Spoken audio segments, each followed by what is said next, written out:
देखो भाई मुखाकृति के आधार पे, ठीक है, हमारा 5वां भाग है दोस्त, काफी महत्वपूर्ण है, दिस इज वेरी इंपॉर्टेंट, मुखाकृति के आधार और वेरी कंफ्यूजिंग, इसलिए ये महत्वपूर्ण है क्योंकि वो पूछता यहीं से है और इसमें लोग कंफ्यूज भी ज्यादा होते हैं, लेकिन मैं आपको जैसे समझाऊं वैसे ही आप समझ लेना, कभी कंफ्यूजन आपको नहीं होगा, ठीक है। तो ये कितने प्रकार के होते हैं, ये दोस्त आपके 4 प्रकार के होते हैं।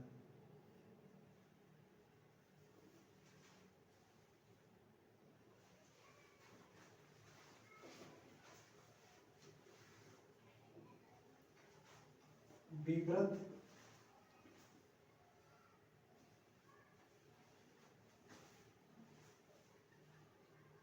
विवृत स्वर,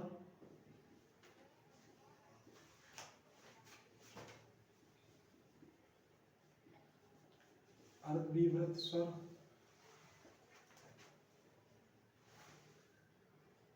संवृत स्वर और चौथा है अर्धसंवृत स्वर, अर्धसंवृत स्वर, ठीक है। देखो मैं आपको बता दूं, विवृत का मतलब होता है खुला हुआ, ओपन, ठीक है, विवृत का मतलब है खुला हुआ, मतलब मुंह होगा खुला, जिन वर्णों को मुंह खुल जाए वो विवृत है। और संवृत का मतलब क्या है, बंद, संवृत का मतलब क्या है कि जो मुंह क्या हो, बंद हो, ठीक है, इस चीज को आप पहले समझ लो। विवृत मतलब मुंह खुल जाए और संवृत मतलब मुंह बंद हो जाए, संवृत, संवृत, ठीक है, संवृत मतलब मुंह बंद हो जाए, तो विवृत स्वर। तो ऐसे कौन सा स्वर है जिससे विवृत स्वर मुंह खुल जाता है, तो आप कहोगे आ, ठीक है। तो आ एक ऐसा स्वर है विवृत, आ खुल गया पूरा मुंह, आ, तो आ हमारा क्या हो गया, विवृत हो गया, ठीक है। अर्ध विवृत में ई, आ, ऐ, औ, आ, ये। अब देखो भाई इसको थोड़ा समझ लो, आ, ऐ, औ तो आपने पढ़े हैं, आप कहोगे ये क्या भैया, तो ये भाई पहला जो वीडियो मैंने आपको पढ़ाया है वहां पे जाइए, लेकिन मैं आपको बता देता हूँ, इसको बोलते हैं, क्या बोलते हैं इसको, चंद्र, ठीक है, क्या बोलते हैं, चंद्र, चंद्र बिंदु नहीं, चंद्र सिर्फ, ठीक है, चंद्र बोलते हैं इसको। और इसका प्रयोग अंग्रेजी में होता है और किसके उच्चारण में, औ के उच्चारण में, ठीक है, इसका प्रयोग अंग्रेजी में औ के उच्चारण में होता है। जैसे जैसे आप कहोगे डॉक्टर, ठीक है, डॉक्टर, तो डॉक्टर में ऐसे होता है, तो इसे डॉक्टर नहीं बोलोगे, डॉक्टर, इसे पॉकेट बोलते, पॉकेट, तो वहां पे ऐसे होता है, पॉकेट, लॉकेट, तो डॉक्टर हो गया, पॉकेट हो गया, तो इनका प्रयोग कहाँ करते हैं, अंग्रेजी वाले वर्डों में सामान्यतः इसका प्रयोग करते हैं, इसको बोलते हैं चंद्र, ठीक है, और औ के उच्चारण में इसका प्रयोग करते हैं, ठीक है। तो ये भी आपका अर्ध विवृत में आता है। तो ये, इसके बारे में अगर आपको डिटेल में पढ़ना है कि अर्ध विवृत क्या, वो रेफ क्या होता है और चंद्र क्या होता है, चंद्र बिंदु क्या होता है, हलंत क्या होता है, तो आप मेरी पहले वाली वीडियो में मैंने सब आपको बताया है, ठीक है भाई।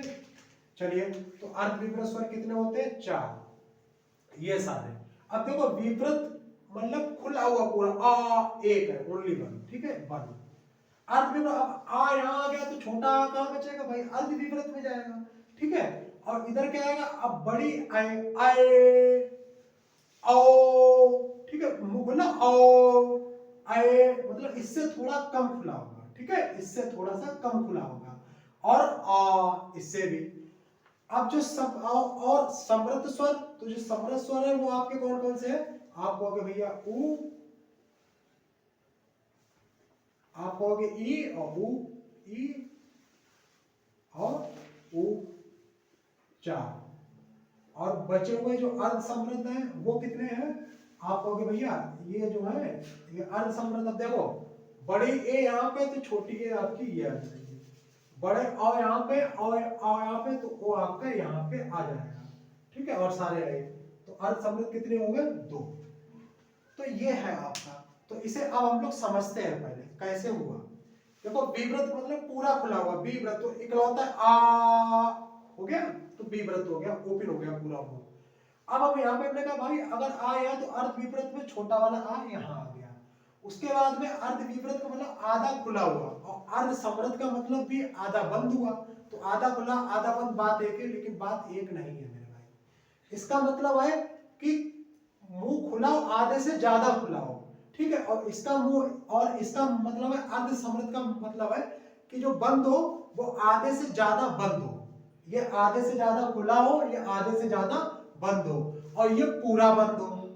ठीक है, समृद्ध स्वर मतलब पूरा बंद हो। Okay okay. अब देखो, तो विवृत मतलब पूरा खुला हो, आ पूरा खुला है। अर्ध विवृत मतलब खुला हो, आधे से ज्यादा खुला हो। तो देखो आ ए औ आ खुला है, आधे से ज्यादा खुला है। समृद्ध ई ऊ बंद हो गया, ई ऊ बंद हो गया, तो समृद्ध हो गया। अर्ध समृद्ध मतलब आधे से कम खुला हो। तो अब देखो, अभी तक क्या, ए ओ मतलब पूरा बंद नहीं है, बंद से थोड़ा खुला हुआ है, इसीलिए अर्ध समृद्ध है। कैसे याद रखेंगे भाई, अगर आए आओ यहाँ आ गया तो ये छोटे वाले यहाँ चले गए अर्ध समृद्ध में, अर्ध विवृत से अर्ध समृद्ध में। तो इनकी संख्या 1 4 4 2 इस तरीके से याद रखेंगे।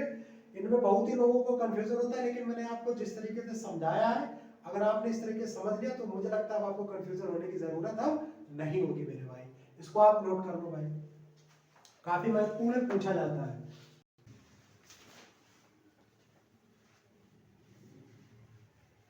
इसको साइड में नोट कर लेना, विवृत का मतलब खुला हुआ और समृद्ध का मतलब बंद। ठीक है,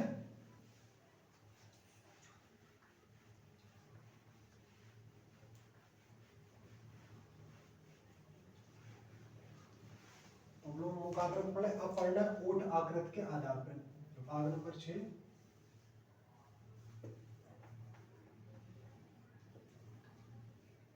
ओट आकृति के आधार पे, ओट आकृति के आधार पर।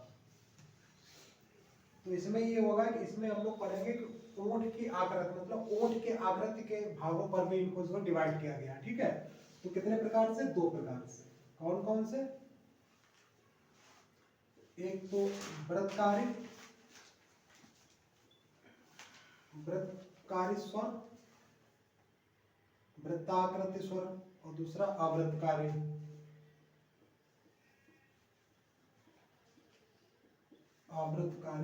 स्वर। सीधा सीधा याद समझो, या जो वृत्तकारी मतलब गोल, और जो गोल नहीं है। ठीक है, गोल नहीं है, यानी कि जो जिन स्वरों को बोलेंगे तो जो जिनका ओंठ कैसा हो जाए, गोल हो जाए, वो वृत्तकारी। अवृत्तकारी जो गोल नहीं हो, जैसे जैसे अगर आप पढ़ोगे ई ऊ, तो क्या है, ऊ और औ, ओ और औ। तो ये कौन से, ये आपके 4 हो गए, वो कौन से हो गए आपके वृत्तकारी। ठीक है, और ये जो अवृत्तकारी है, जैसे शेष, यानी कि आ, ये आ ई ऊ हो गया, इधर ए और औ हो गया, यानी कि 4 ये 6 ओके 10, यानी कि अवृत्तकारी कितने हो गए, 6। तो 10 ऋषि यहाँ पे नहीं आएगा फिर भी, क्यों, क्योंकि ये उच्चारण के आधार पर, ऋषि का प्रयोग उच्चारण के आधार पर हम लोग नहीं करते हैं, पहले ही मैंने आपको समझाया है। अच्छी बात है। तो देखिए दोस्त, ओठ के आग्रह पे, ये भी दोस्त महत्वपूर्ण है। ठीक है, बहुत सरल है, इसमें कोई ज्यादा वो नहीं है। वृत्तकारी मतलब जो गोल हो, अब आप खुद ही देख लो, याद नहीं करना, खुद ही देख लो। तो ऊ आओ गोल हो रहा। अब इनमें देखो आ ई ए, कहीं गोल हो रहा, ऐसे हो रहा। अब देखो ऊ आओ, ओंठ गोल हो रहा है, इनमें गोल नहीं हो रहा, तो गोल नहीं हो रहा था अवृत्तकारी, ये गोल हो रहा तो वृत्तकारी। बस सिंपल सी बात है। ठीक है, तो ये ओंठ के आकृति पे 2 प्रकार के कौन कौन सी है, नोट करो भाई, सरल है, आराम से इनको याद कर सकते हो।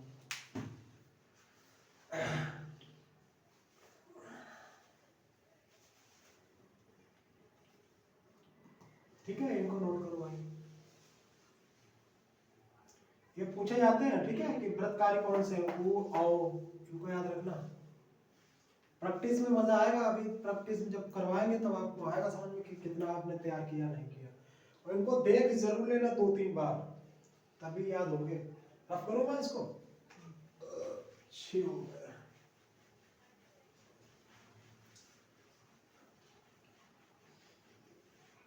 6 पार्ट हो गए। 7वां है उच्चारण के स्थान पे, उच्चारण स्थान के आधार पे, उच्चारण स्थान के आधार पर। ये भी महत्वपूर्ण है, महत्वपूर्ण सारे हैं, कोई सा भी आपसे पूछा जा सकता है। उच्चारण स्थान, तो ये मैंने आपको पहले भी पढ़ाया था, हालांकि फिर मैं बता दूं। कंठ, तालव्य, मूर्धन्य, कंठ तालव्य,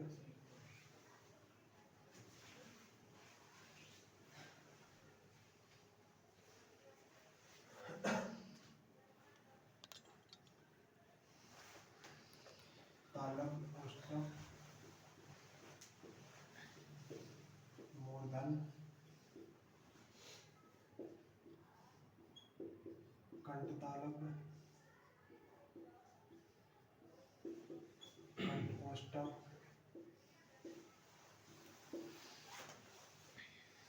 कंठोष्ठक, उसके बाद अयोगवाह, अयोगवाह।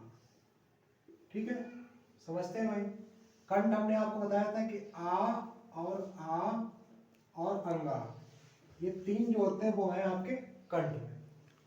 तालव्य कौन से? ई और ई, ये आपके क्या है? ये तालव्य है। ओष्ठक में ऊ और ऊ, ये क्या है? ओष्ठक है। ऊ ओष्ठक, ऊ ओष्ठक। इससे याद रखना ताई, ठीक है, ताई, ताई याद रखना। तो तालव्य मतलब ई।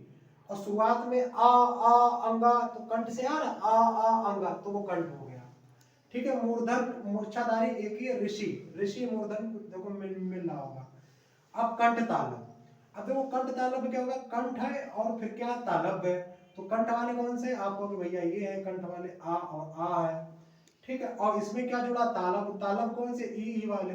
तो जब इसमें ई अथवा ई जोड़ोगे तो आपको क्या प्राप्त होगा मेरे भाई? ए प्राप्त होगा। ठीक है, और जब इसमें आप आ अथवा आ में जब आप इसमें ए जोड़ोगे तो आपको प्राप्त होगा आय। ठीक है, जब ए जोड़ोगे तो आपको प्राप्त होगा आय। मेरी बात समझ में आ गई? तो ये जो दोनों है ये आपके क्या है? ये है कंठ तालव्य। अगला कंठ ओष्ठक, तो इसमें कंठ और ओष्ठक जोड़ना होगा। इसमें भी कंठ है आपके आ, तो आ में जब आप जोड़ोगे, ओष्ठक मतलब ऊ जोड़ना है, तो ऊ अथवा कोई भी जोड़ोगे तो आपको प्राप्त होगा ओ। और फिर जब इसमें आ अथवा आ में जब आप ओ जोड़ोगे तब आपको प्राप्त होगा औ। क्या क्या प्राप्त होगा? औ। ठीक है, तो ये जो दोनों हैं ओ और औ, ये कंठ ओष्ठक है। अयोगवाह में मैंने आपको बताया था कि अंग और अंगा, ये मैंने वीडियो नंबर पहले में भी आपको बताया, लेकिन मैं फिर भी आपको करवा दूं क्योंकि महत्वपूर्ण है और ये आते हैं। अंग अंगा, तो इन दोनों को ही बोला जाता है दोस्तों अयोगवाह। ठीक है, और इसको अनुस्वर बोला जाता है। क्या बोला जाता है? अनुस्वर इसको। ठीक है, इसको अनुस्वर, और इसको क्या बोला जाता है? विसर्ग। इसको क्या बोलते हैं दोस्त मेरे? विसर्ग भी इसको बोलते हैं। ठीक है, तो ये हमारे हो गए। तो ये अयोगवाह, और इसको कंठ भी बोलते हैं। क्या बोलते हैं? कंठ भी। ये ऊपर लिखा हुआ है ये वाला। ठीक है, इसको कंठ भी हम लोग बोलते हैं। तो ये कंठ आ अंगा, तालव्य ई, ओष्ठक ऊ, मूर्धन्य ऋषि, कंठ तालव, कंठ और तालव, कंठ ये हो गया, तालव ये हो गया, तो हो गया कंठ तालव। ठीक है, कंठ तालव। इसमें याद रखना जब भी आ के साथ में छोटी ए जुड़ेगी तो बड़ी ए प्राप्त होगी, छोटा ओ जुड़ेगा तो बड़ा औ प्राप्त होगा। ठीक है, इसको याद रखना। कंठ ओष्ठक, कंठ ओष्ठक, तो कंठ ओष्ठक मिला तो कंठ ओष्ठक हो गया। अयोगवाह ये दोनों, ये अनुस्वर, ये विसर्ग और कंठ हो गया। ठीक है, ये हमारा हो गया उच्चारण के स्थान पे। इस पे भी नोट करो, काफी महत्वपूर्ण है और इसको याद कर लेना। कंठ में आ अंगा, तालव्य में ये, इसका थोड़ा आपको याद करने का मैं तरीका बता सकता हूँ कि कंठ, देखो कंठ में आ अंगा, कंठ से आ रहा है तो ये कंठ में। तालव्य से ताई याद, ताई, तो ताई याद रख सकते हो। तालव्य से ई, ताई। ओष्ठक, ओष्ठक ऊ से ओष्ठक, वही रहा मूर्धन्य। अब देखो मूर्धन्य कहीं ना कहीं ये देखो रहा है, ये वाला रहा ये, तो बस यही है आपकी ऋषि। इस तरीके से आप मूर्धन्य में ऊपर क्या आता? रहा आता है ये, तो ये वाली है आपकी ऋषि। कंठ तालव्य में आप जोड़ना है कंठ प्लस तालव्य, तो ये कंठ आ ई में जोड़ोगे तो क्या प्राप्त होगा? ए। कंठ ओष्ठक में जोड़ना है तो कंठ ओष्ठक आ ओ जोड़ोगे ओ। और बस ये याद रखना कि जब इनके साथ में छोटी ए जुड़ेगी तभी बड़ी ए प्राप्त होगी, और छोटा ओ जुड़ेगा तभी बड़ा अ प्राप्त होगा, और ये अयोग भाग, ठीक है। और अयोग भाग क्या होते हैं, कैसे होते हैं, वो मैंने वीडियो नंबर पहले में आपको डिटेल में पढ़ाया हुआ है, ठीक है मेरे भाई। इसे आप नोट करो, फिर हम लोग 8वां प्रकार भी पढ़ते हैं। और जैसा आपको मेरा लग रहा है क्लास, आप कमेंट जरूर करिए, और इसको चैनल को अभी मैं बंद नहीं कर रहा हूँ, पढ़ाऊंगा, लेकिन मैं बता दूं, चैनल को सब्सक्राइब करो, शेयर करो, लाइक करो, और इसको थोड़ा बढ़ाओ, जिससे कि मेरा भी मोटिवेशन बढ़े आपको पढ़ाने के लिए। मैं बहुत ही अच्छी चीजें कंप्लीटली करा रहा हूँ, एक बार पढ़ लोगे दोबारा जिंदगी में पढ़ने की जरूरत नहीं कहीं, ठीक है मेरे भाई। नोट कर लिया भाई, चलिए मैं इसको रफ करता हूँ।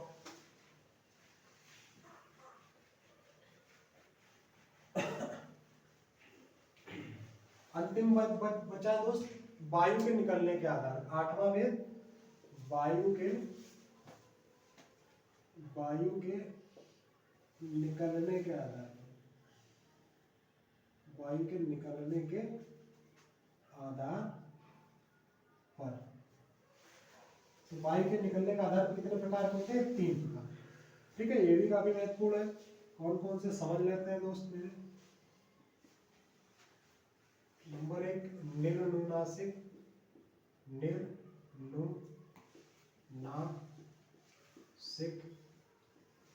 स्वर।